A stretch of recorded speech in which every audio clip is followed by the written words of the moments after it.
본문에서 사도 바울은 우리에게 하나님을 본받는 자가 되자라고 말씀합니다. 여러분, 본받는다는 것이 무엇입니까? 본받는다는 것은 닮아가는 것을 의미합니다. 제자는 훌륭한 인품을 가진 선생님을 본받아서 그 선생님을 닮은 인격을 가지려고 애를 씁니다. 사업을 하는 사람은 성공한 기업인을 모델 삼아서 그를 닮은 사업가가 되려고 본받기 위해서 노력할 때가 있습니다.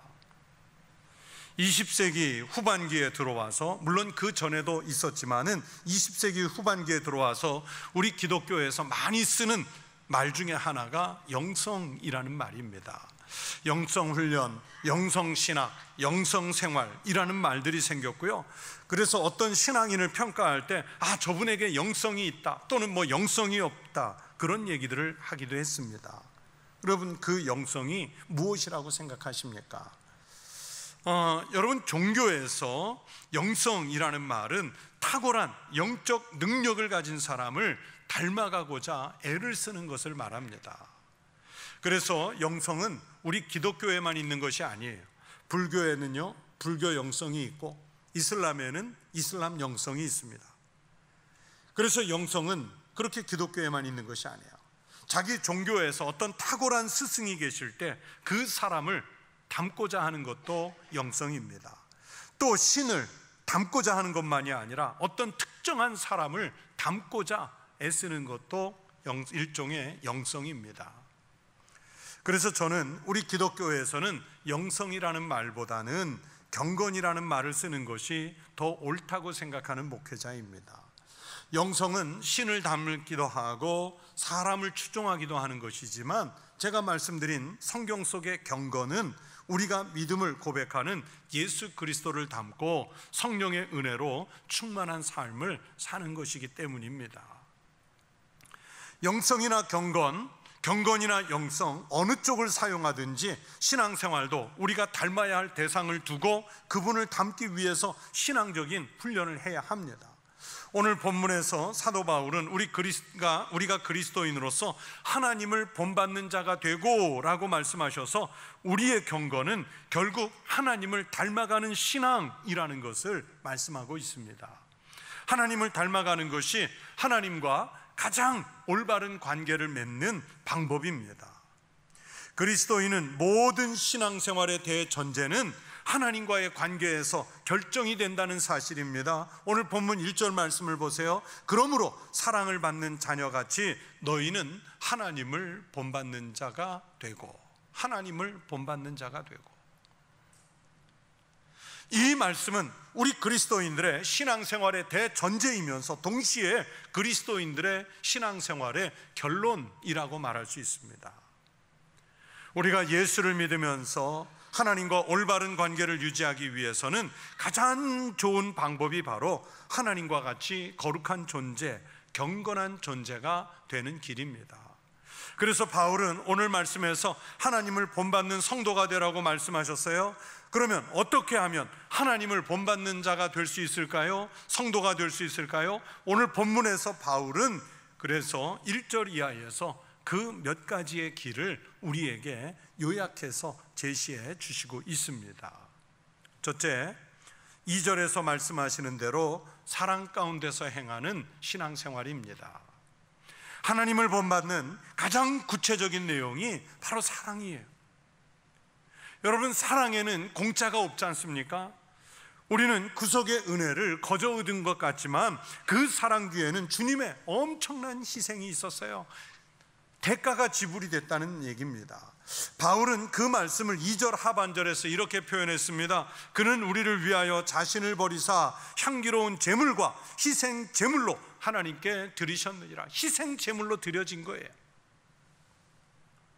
우리가 닮아야 할 사랑은 이겁니다. 예수님께서 십자가에서 보여주신 구속의 사랑입니다. 하나님은 우리를 사랑하시기 때문에 외아들 예수님을 우리에게 보내주셨고 그분이 십자가에서 죽기까지 우리를 사랑하셨습니다. 구속의 사랑이고 대속의 사랑입니다. 예수님은 아버지 하나님의 그 사랑의 뜻을 아셨기 때문에 자신을 포기하고 십자가에서 보혈을 쏟아주시도록 하나님의 뜻에 순종하며 그 사랑을 몸소 보이셨습니다. 십자가는 고난의 상징인 동시에 우리를 향한 하나님의 사랑의 상징이기도 합니다. 그처럼 하나님이 우리를 사랑하시는 데는 엄청난 생명의 값을 대가로 지불하셨습니다. 희생 제물이 되셨습니다. 우리가 부모로서 자녀를 사랑한다고 그러죠. 여러분, 그 자녀를 사랑하는 부모의 사랑 뒤에는 부모님들의 헌신적인 대가가 있어요. 희생이 있습니다. 나라를 사랑하는 애국이란 그 뒤에는 반드시 나라를 사랑하는 분들의, 그 애국자들의 희생이 있어요. 가정을 포기하고 재물을 포기하고 자기 인생을 포기하는 대가가 애국자가 되는 거예요. 형제를 사랑하는 인류의 뒤에는 자기를 희생하는 분들의 봉사와 헌신이 들어 있습니다. 사랑하는 사람에게 내가 당신 사랑해, 얘야 내가 너를 사랑한다, 그렇게 말하면서 자기 주머니에서, 자기의 지갑에서 아무것도 나오지 않는다면, 지갑이 열리지 않는다면 그 사랑을 과연 진실한 사랑이라고 말할 수 있겠습니까? 우리가 하나님을 사랑합니다, 주여 제가 주님 사랑하는 거 아시지요? 그렇게 말하면서 하나님을 향한 헌신이나 희생이 별로 없이 말로만 그렇게 한다면 여러분, 하나님께서 우리의 그 사랑을 과연 받아들이실 수 있겠습니까? 희생하지 않으면서 사랑한다고 말하는 것처럼 거짓말이 없습니다. 사랑에는 반드시 대가가, 희생이 있어야 합니다. 그리스도인이 자신의 삶에서 하나님을 본받는 구체적인 모습의 제1번은 그래서 사랑입니다. 그리스도인은 예수님처럼 자신을 희생해서 하나님을 위해서 봉사하고 이웃과 형제를 위해서 봉사해야 합니다. 예수님께서 제자들에게 새 계명이라고 하시면서 주신 말씀이 있죠. 새 계명이라고 하니까 무슨 하늘의 신비한 것을 말씀하시거나 남들이 행할 수 없는 무슨 특별한 능력을 행하시는 그런 비결을 가르쳐 주시는 것이 아니에요. 요한복음 13장 34절에서 예수님은 내가 너희를 사랑한 것 같이 너희도 서로 사랑하라, 이 말씀이 바로 새 계명이라는 거예요. 예수님께서 우리를 사랑하신 것처럼 우리도 이웃과 형제를 사랑하는 것이 바로 새 계명입니다. 그리고 이 계명을 실천하면서 사는 신앙인을 보고 사람들은 저 사람은 예수님의 제자다, 저 사람의 심령 속에는 하나님이 들어있다, 저는 진짜 그리스도인이다, 그렇게 이야기해 주는 거예요. 오늘 본문 2절에서 행하라 하고 하신 말씀은 문법적으로 분석하면 현재 명령형입니다. 계속해서 반복된다는 뜻을 가지고 있습니다. 그리스도인들은 사랑을 할 때 한 번만 하고 끝내는 것이 아니라 예수님의 사랑을 본받아서 계속해서 그리고 반복해서 실천하라는 명령의 말씀입니다. 내 마음에 꼭 맞는 사람만이 아니라 대상을 확대해서 예수님은 원수까지 사랑해야 할 것을, 경계를 넓혀서 사랑해야 할 것을 우리에게 말씀하셨지 않습니까? 이 말씀을 기억하세요. 또 두 번째, 신앙의 가치관을 가지고 볼 때, 신앙의 기준으로 볼 때 왜 더럽다고 여겨지는 것 있지 않습니까? 그런 것들은 아예 생각에서조차 지워버려야 하나님을 본받을 수 있다고 말씀하고 있습니다. 3절에서 말씀하지요. 음행과 온갖 더러운 것과 탐욕은 너희 중에서 그 이름조차도 부르지 말라. 이는 성도에게 마땅한 바니라. 이름조차도 부르지 말래요. 그래서 바울은 우리가 더럽다고 여겨서 이름조차도 부르지 말고 버려야 할 것, 그 세 가지를 지적하는데 음행과 온갖 더러운 것과 탐욕이라고 말씀합니다. 이 세 가지 단어들은 헬라어 원문으로 봐야 이해가 더 빨라요. 첫 번째, 버려야 할 것이 음행인데, 음행은 이런 겁니다. 요즘에 야한 동영상을 포르노라고 그러잖아요. 그런데 이 포르노라는 단어는 원래 헬라어 포르네이아에서 파생이 돼서 영어 단어가 된 단어입니다. 이 포르네이아라는 단어는 간음, 매음 이런 뜻이고요, 정상적인 결혼 관계 이외의 모든 불법적인 성관계가 이 단어로 표시가 됩니다. 그런데 이런 포르네이아 행위가 초대교회 당시의 이교도들, 그리고 아데미 신전 같은 우상의 신전들에서는요 그냥 자연스럽게 행해졌어요. 심지어 로마의 문화가 얼마나 성적으로 타락했는지요, 로마의 왕궁이나 귀족들의 집은 물론이고 일반 가정집에서 자기 부인이 집 안에 있는데도 다른 여인을 들여다, 여종을 들여다 성관계를 가질 만큼 그냥 그렇게 문란했어요. 그런데 그게 그냥 일상의 생활이었어요. 포르네이아예요. 더구나 이 편지를 받는 에베소는 소아시아 중에서도요 가장 로마를 닮았어요. 그래서 별명이 리틀 로마, 작은 로마였습니다. 그 규모가 엄청나게 큰 유명한 아데미 신전이 구시가지에 있었고요. 그리고 지금도 가보면 에베소 시내 한복판에는 2000년 전에 벌써 율라가의 그 유적이 남아있을 정도로 이 포르네이아가 횡행했던 도시가 에베소였습니다. 이런 일들이, 음행이 하나의 종교라는 이름으로 포장이 돼서, 그냥 일상의 생활이라는 이름으로 포장이 돼서 버젓이 행해지는 거예요. 그런데 문제는 이 에베소 시민들이 그리스도인이 된 다음에도 그거에 대한 죄의식이 없었어요. 이교도들과 똑같이 그렇게 사는 거예요. 그래서 그걸 버리라는 거예요. 이제 그리스도인이 된 사람은 세상이 다 그렇게 생각하고 그런 음행을 자연스럽게 용인한다고 그래도 우리는 그런 나쁜 행위 본받지 말고 행하지도 말고 이름조차도 부르지 말라고 명령하고 있습니다. 우리 몸은 거룩하신 성령님께서 머무시는 곳이기 때문에, 성전이기 때문에 그리스도인들은 자신의 몸도 깨끗하게 관리해야 된다는 거예요. 꼭 음행한 것뿐만이 아니라 기타 더러운 것들을 우리 몸에 넣어서는 안 되는 거예요. 비단 2000년 전에 에베소 교인만이 아니라 오늘을 사는 우리들도 언제나 주님이 우리 안에 머무신다는 것을 인식하고 음행을 버리시고 자신을 깨끗하게 관리하는 성도가 되시기를 바랍니다. 또 버릴 것 세 가지 중에 두 번째, 온갖 더러운 것을 버리라고 했죠. 여기서 더러운 것은 헬라어로 아카다르시아라고 해서 사람들의 생각 속에 떠오르는 각종 불결한 것들을 말합니다. 여러분, 우리도요 생각이 완전한 사람이 아니기 때문에 가만히 있다 보면 불결한 생각이 떠오를 때가 있지 않습니까? 마음속에 나쁜 생각들 떠오를 때가 있지 않습니까? 살인, 강도, 도둑질, 거짓말하는 것, 사기꾼, 남을 비방하는 행위,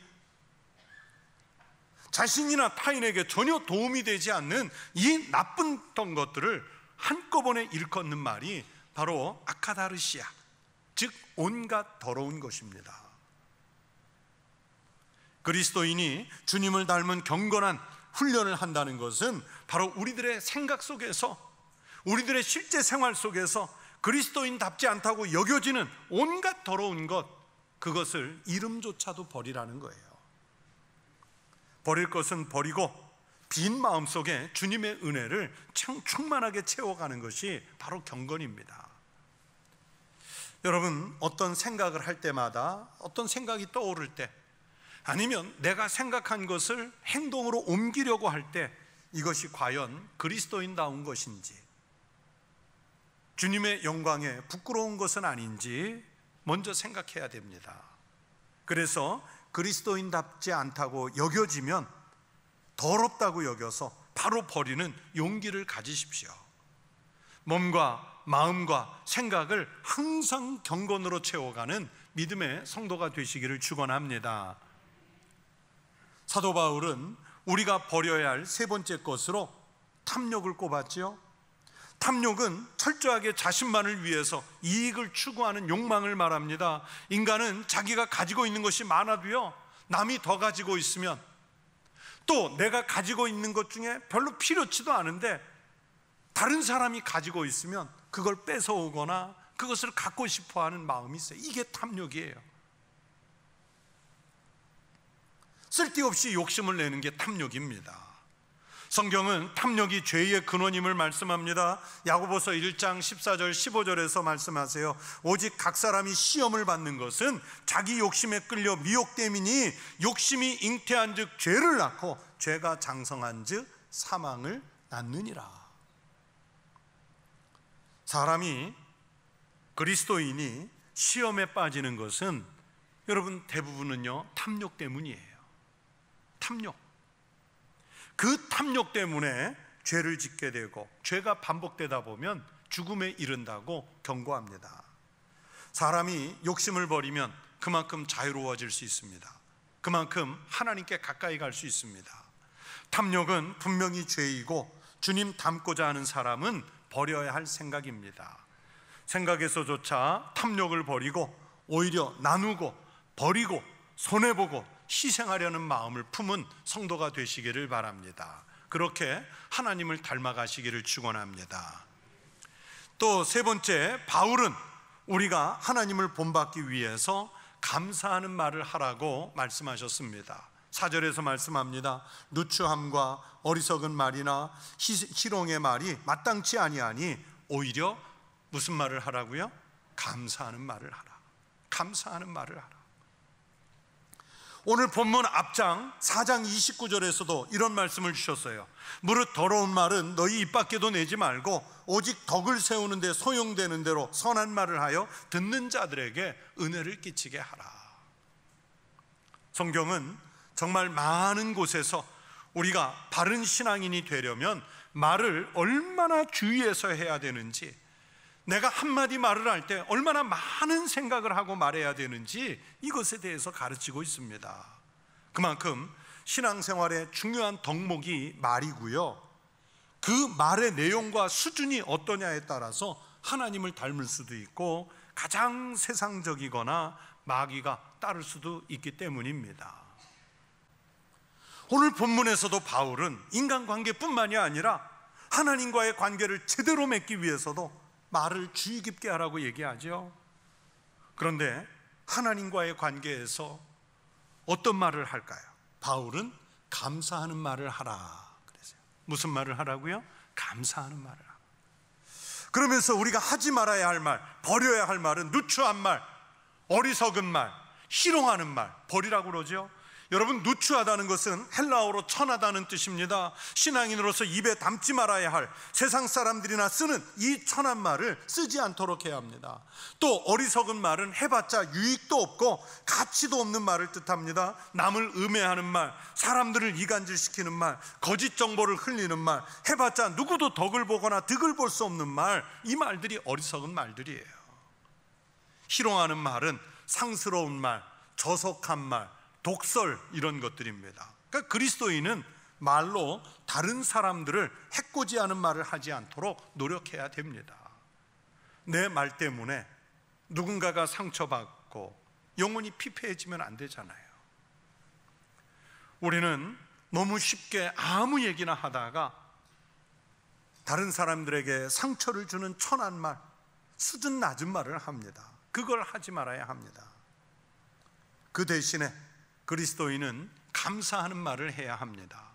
오늘 본문의 감사, 이 단어는 헬라어로 유카리스티아라고 해서 영어로 굿, 좋은이라는 뜻을 가진 유 하는 단어하고, 그리고 카리스마, 우리가 카리스마 하는 그 카리스라는 단어, 은혜라는 뜻이거든요. 이 두 단어가 합쳐져서 유카리스티아 단어가 만들어졌어요. 그래서 이 단어를, 유카리스티아는 은혜를 끼치는 말이라는 뜻입니다. 여러분, 우리는 하나님께 감사하고 다른 사람들에게 말할 때는 은혜를 끼치는 말을 해야 하나님을 닮아가는 거예요. 성도 여러분, 여러분의 입에서, 그리스도인의 입에서 원망과 저주와 해코지하는 말이 없어지기를 바랍니다. 타인에게 상처 주는 말이 없어지기를 바랍니다. 그리고 하나님을 향해서 감사의 말을 하시고, 오늘 본문대로 타인에게는 격려와 은혜를 끼치는 말을 많이 하는 성도가 되시기를 바랍니다. 그래야 오늘 성경의 말씀대로 그 삶이 하나님을 본받아서 복받는 삶이 될 줄로 믿습니다. 끝으로 네 번째, 바울은 세상의 유혹에 넘어가지 않아야 하나님을 닮는 신앙인이 된다고 말씀했어요. 6절 말씀입니다. 누구든지 헛된 말로 너희를 속이지 못하게 하라. 이로 말미암아 하나님의 진노가 불순종의 아들들에게 임하나니. 여기에서 헛된 말로 너희를 속이지 못하게 하라 하는 것은 세상은 각종 유혹으로 우리를 속이고 우리를 넘어뜨리려는 시도가 많은데 그 많은 유혹에 현혹되지 않도록 주의하라는 뜻입니다. 그 유혹의 구체적인 내용이 5절의 말씀이에요. 너희도 정녕 이것을 알거니와 음행하는 자나 더러운 자나 탐하는 자 곧 우상 숭배자는 다 그리스도와 하나님의 나라에서 기업을 얻지 못하리니. 이 5절에서 너희도 이것을 알거니와 그렇게 얘기를 했는데 무엇을 안다는 뜻일까요? 무슨 기준으로 안다는 뜻일까요? 우리가 무슨 어떤 신학적 이론이나 아니면 어떤 인문학적 기준 이런 것이 아니라 가장 기본적인 신앙 양심이라고 그러죠. 이 가장 기본적인 신앙 양심만 가지고 있어도 나를 시험하는 유혹이 무엇인지를 안다는 뜻입니다. 음행을 하도록 유혹하는 일? 기본적인 신앙만 있어도 알잖아요. 행실이 더러운 사람들의 유혹? 우리가 신앙의 양심만 가지고 있어도 알잖아요. 탐심을 부추기는 유혹? 신앙의 기본적인 양심만 가지고 있어도 압니다. 이런 것들은 다 세상의 우상을 숭배하는 것과 같아서 하나님께서 싫어하시는 것들이에요. 이런 행위들은 하나같이 그리스도인과 대조가 되는 악한 사람들의 더러운 속성들입니다. 그런데 문제는 우리가 신앙생활을 하면서 이런 신앙 양심에 어긋나는 유혹들에서 손을 떼야 되는데 이런 유혹에 알게 모르게 우리가 거기에 넘어갈 때가 있다는 사실입니다. 아유, 요 정도면 괜찮을 거야. 뭐 크게 사기치는 것도 아닌데 요 정도는 괜찮을 거야. 이거 이 정도 먹으면 괜찮을 거야. 이 정도 탐욕 부리는 건 괜찮을 거야. 그러면서 마음을 놓게 하고 우리를 정신적으로나 육체적으로 방종하게 만드는 일들이 분명히 있습니다. 자신도 모르는 사이에 덜컥 마귀의 유혹에 넘어갈 때가 있어요. 그것이 바로 오늘 성경이 말씀하는 불순종의 아들들의 행위입니다. 그래서 우리가 이 불순종의 아들들의 행위에 넘어가지 않으려면 심령이 늘 깨어 있어야 됩니다. 정신 바짝 차리고서 신앙생활 해야 됩니다. 종교개혁자 마틴 루터는 새가 내 머리 위로 날아가는 것을 막을 수는 없다. 하지만 그 새가 내 머리 둥지에 내려앉아서 내 머리 위에 내려앉아서 둥지를 트는 것은 막을 수 있다고 그랬어요. 이게 무슨 뜻인가 하면 여러분, 우리가 완벽한 사람은 아니기 때문에 내가 생각을 할 때 나쁜 생각이나 말, 불신, 비신앙적인 것들, 욕심 우리 마음속에 떠오를 수 있지요. 하지만 그런 악한 생각들, 신앙적이지 못한 것들, 세상의 유혹들이 내 마음에 자리 잡고 있지 못하도록, 즉 둥지를 틀지 못하도록 빨리 내 마음속에서 몰아내라는 거예요. 쫓아내라는 거예요. 그러면서 바울은 오늘 7절에서 이런 결론을 내립니다. 그러므로 그들과 함께하는 자가 되지 말라. 즉 그리스도인이라면 불신자들과 같은 악행에 동참하거나 그 악한 마음과 생각에 현혹되어 그런 행위들이 내 마음에 자리 잡지 못하도록 빨리 막으라는 말씀입니다. 만약에 우리의 신앙을 그렇게 철저하게 지키지 못하면, 즉 하나님을 닮아가는 모습이 되지 못하면 예수를 믿었다 말은 그렇게 해도 하나님 나라에서 기업을 얻지 못할 것이라고 오늘 결론을 내리지 않습니까? 여러분은 하나님과 관계는 올바로 맺고 사십니까? 하나님과 올바른 관계를 맺으려고 하면 할수록 그것을 방해하는 시험도 많아질 것입니다. 그러나 이겨내야 됩니다. 믿음으로, 성령 충만으로 이겨내고자 하면 이길 수 있는 힘을 주님이 주실 줄로 믿습니다. 주님의 뜻을 구하면 이길 수 있는 힘을 주님이 주실 줄로 믿습니다. 담대한 믿음으로 하나님과 늘 동행하는 삶이 되셔서 누가 봐도 우리가 하나님을 본받는 자의 삶을 살고 있다고 그리스도인답게 살고 있다고 하나님이 인정해 주시고, 가족들이 인정해 주시고, 내 주변의 이웃들이 그렇게 인정해 줄 수 있는 거룩한 성도의 삶을 살아내시기를 주의 이름으로 축원합니다.